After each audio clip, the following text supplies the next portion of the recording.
About an hour ago, there was a very intense rain that came down. I would guess it was a little less than a half inch in about a half hour or so.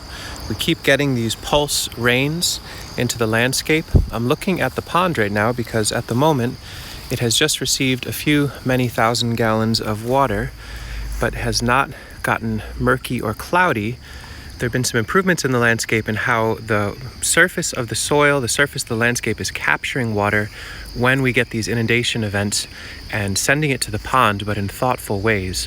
I want to talk about water bars, water holding, redirection, slowing, spreading, and sinking, and the like. Permaculture thoughts on water holding during pulse rains. When we first made this pond a few years ago, we were pretty intentional about having it be exclusively fed from the bottom up. There's a spring that potentially can feed this pond and then can overflow through here and there. I'll link throughout the video to different videos in the past describing more of the infrastructure of the pond, but it was a bit intentional about not having surface water come in. Certainly what we don't want to do is have water just shoot directly into it when it rains, because that just carries a lot of excess nutrient and cloudiness. But we're realizing that just waiting for the water to fill from the bottom, during the heat of the summer, it was losing a bit more water than it was recovering. So having a thoughtful addition of water when rain comes is useful, but how do we do it in a way that's thoughtful and careful and has some filtering? Right now I'm looking upslope at our neighbor's driveway. This goes back up to a barn area where we have more rainwater collection. The overflow could use a bit more thoughtful redirection, but basically when the overflow of that happens, it ultimately goes down through here. You can see this water running. I didn't want to come out here during the deluge, but it was running a lot harder, clearly, when it was actively raining, but you can see it's capturing the last of it now. And what was happening for a while was all of this water was running down this gravel driveway. Ignore this for the moment. And it just ran right across here, right down through here, along, stayed on the driveway, eroding the whole while, eroding the driveway, picking up debris, moving it along, and then ultimately dumping it by the road. So all of that water was lost. And since upslope of here is basically just woods, if it was a big agricultural field, if there was a busy road, if there were neighbors' lawns with chemicals, we would not want to be doing this, but it's a pretty natural space. Our neighbor's very thoughtful, does not use any chemicals in this space. And so what we did is figured out, well, how do we capture all the water when we get a pulse rain event where there's not water soaking into the ground, it's excessive, and it's running from the lawn. You can see it would come in this direction. It would come down the driveway very clearly. How do we interrupt that water and bring it towards the pond? And so what our neighbor did was during a peak rain, he found the low point here and used a pickaxe to gently shave just a little bit across the driveway. I mean, it's subtle. This is a water bar, and it brings a little bit of extra material downslope and makes this tiny little cut. And you can see in a very, very subtle and gentle way, the water's moving along. In fact, as we go a little bit further over, it moves more and more and more. You can see it's starting to ripple there. But what we're not doing is rushing it right towards the pond. We're bringing it over and into the watershed where the pond lives.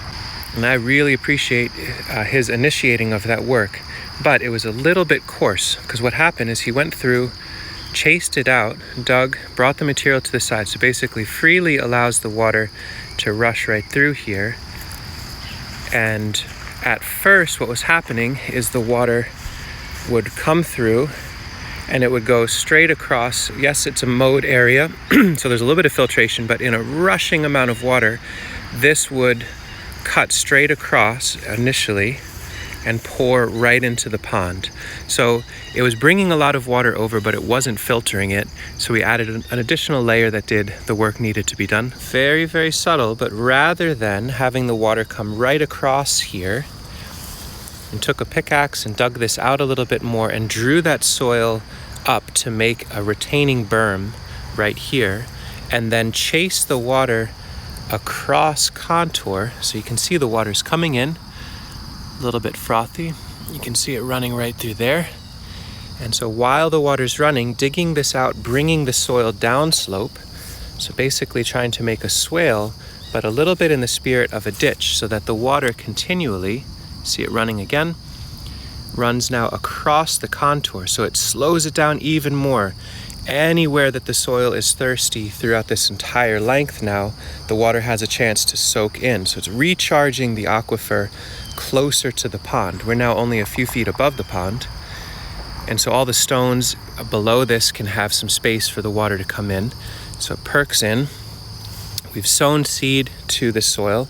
Could really do well to refine this a bit more, but I've put a bunch of mustards and random seeds that we had around just to get some vegetation in here. And we're asking the water to come right across, continue on.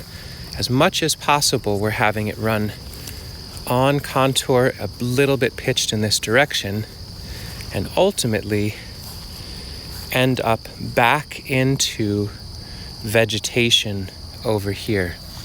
There's a little bit of a dugout that I made a number of years ago for water coming through a spring upslope to settle in case it had turbidity or cloudiness. And so it connects with that. More nutrients can settle, more silt can settle, overflows, goes through way more vegetation. So we don't mow through here. We didn't do any digging, so there's lots of filtering that can happen here. And it keeps on moving downslope ever so gently until it reemerges to light right around here. And then it follows again on contour, soaking into the soil. If there's enough that it truly has to dump, it can overflow through vegetation by the side of the pond and ultimately into the pond. And you can see this last run, it is moving. I'm seeing it move right through here, very, very gently. Continue, but it's slowed down so much. All the energetics of running across that driveway, getting captured by the water bar, shunted over, but then running so far and long across contour with a slight downslope takes so much energy out. And each time you remove energy from water, it loses what it's carrying in solution. It loses the rocks, the stones, the silt, the clay, and it becomes clearer and clearer. And then finally, when it goes through vegetation, it's now entering the pond. Thousands of gallons of water entered in here in the last hour or so, but in a way that did not disturb the water. I'm seeing no cloudiness in here. It had a chance to be filtered. The cattails will pick up whatever nutrient came through, along with incredibly beautiful water lotus. So knowing that we're going to bring more water in on this side, the minari or aquatic water celery is one character to help filter nutrient. The cattails another layer. And then when we have more water lotus over here, that'll be yet another layer. All of these are nutrient-hungry crops. They would not capture stone, they would not capture silt, but they'll definitely pull nutrient out, allowing the water to stay cool and clear and healthy and fresh.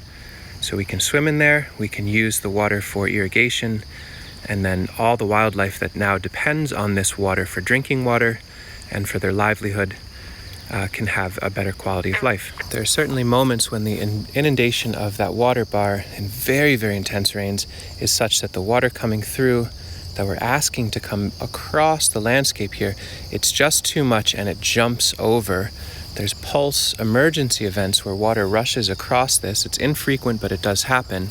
And so we have a backup plan, which was touched on just a little bit in this last rain. Before it rushes straight into the pond again, we have yet another swale. This is a true swale, exactly on contour. It's not trying to get the water over there or over there. It's just simply a perfectly level, equal elevation ditch with a berm down slope. And so the water that rushes in, which sometimes comes right through here before it shoots right into the pond, has to go across contour in this direction with an impediment and across this direction with an impediment until it finally fills this, and then it overflows somewhat evenly through some scurret, through some vegetation, through some bulrush, through some more minari, through aquatic weeds. And so this is basically a last ditch, quite literally, shielding effect to take the energetics out of that rushing water, not right in, but across, lift, soak, and pour, laminar flow, gentle down into the water. The total amount of material moved on our neighbor's part was not that much. This is a very thoughtful and deft and accurate digging that happened right here. He didn't have to redo the driveway. There's no buried pipe. There's no huge aggregate stone. It's just simply chasing the water during a rainstorm and getting it across the driveway, collecting everything from upslope in here, everything that otherwise would be cutting and accelerating down the driveway up in here and bringing it over. The work that remains for us is to get this part a bit deeper so there's more room. Maybe there's even a silt trap at first, and then adding in some larger stones so there's more interruption of the flow. Maybe getting some better soil on the sides here so we can put in some marshmallow and some elecampane, maybe some irises once we get down into here, some more filtering perennials. But as of now, it works well enough. The water from that rain is gently moving through, rehydrating the pond, letting the pond overflow, and doing so in a thoughtful way that filters, slows, and brings the water down and into the pond where we need it, but not in an aggressive and assertive way. Designing for moments where this is inadequate to receive the total amount that's rushing through, which happens once in a while, rather than one monolithic massive dig out to capture everything. We say, let's get 80% of all the intense rains. When it overflows, cool, let it happen. So nothing changes here. And you can see where the water during peak rains historically has rushed through because it's washed out a lot of the smaller stone. And this would rush down. You can see where it is flowing. And we did another tiny water bar right here. So rather than the water continuing on, you can kind of see where it used to go across the driveway, then ripping stuff out. We dig this a little and send it over and back into gardens. So now we can make a berm of soil here. This can all be vegetated in a beautiful way. And this water, so this is the overflow emergency state for that upslope water bar. This is a work in progress. We still need to put in stones. We need to figure out how to make this a comfortable walkway. But this ends here, and then it goes into a pipe, which is buried, because this is an area we walk through all the time. Pardon the mess. It goes under this water collection, this water holding system, through the pipe here, and ultimately dumps out into this cacophony of wet-loving, nutrient-soaking, organic matter-building willows, elderberry, Jerusalem artichoke, and all sorts of other characters. This is the chicken extension run, and so all that emergency excess water is just dumped into a ditch deep in there. We don't have to do anything other than let it be in there. The willows will soak it all up. They'll turn it back into biomass. We can feed that to the chickens or use it as mulch, but it filters and cleans and pulls in all that excess water. Before we did all that, if we were looking at this time, an hour after heavy rain, there'd just be a line of water rushing down to the road. And so now all that water's been either absorbed in a filtered way into the pond, absorbed into this ginormous block of willows to slowly radiate back out into all of these plants. Basically, it's hydrating the air around them with all the excess moisture they release from their leaves, and a little dig here or there gets it back into the lawn. So we're taking full responsibility for the water that's rushing through this landscape, not sending it down the driveway nutrient loaded and silt loaded and direct to the large lake that we all love nearby. Having water be redirected in a landscape in more meaningful ways does not have to be complex at all. I think what you'll hopefully pick up from this video is that there were not A-frames involved in this. There were not laser levels. There wasn't graph paper and measurements and calculations. It basically was in a rainstorm in the summer when it's nice and fun to do it anyway. Our neighbor took a pickaxe to get the water across the driveway. The next rainstorm, I refined it and brought it across, all while the water was running. So zero measurement tools, just simply a earth-moving tool with the measurement being the real-time feedback of the water and bringing it where we wanted it to go. And then adding additional layers. Once we realized it didn't capture everything we needed, we added more water bars with the same exact technique. While it's raining, let's bring the water across. The water will tell us how it can and where it can go, and we'll work with it that way. So you have access to all of these techniques if you have a tool that moves soil and you are tolerant of being in the rain, or you can come right out after a heavy rain and do it then, and that's fine too. But you can take water, send water, help water settle, help water take the burden off itself, and put it into meaningful storage spaces for ecosystem service, recreation, beauty, and security. Thanks for watching.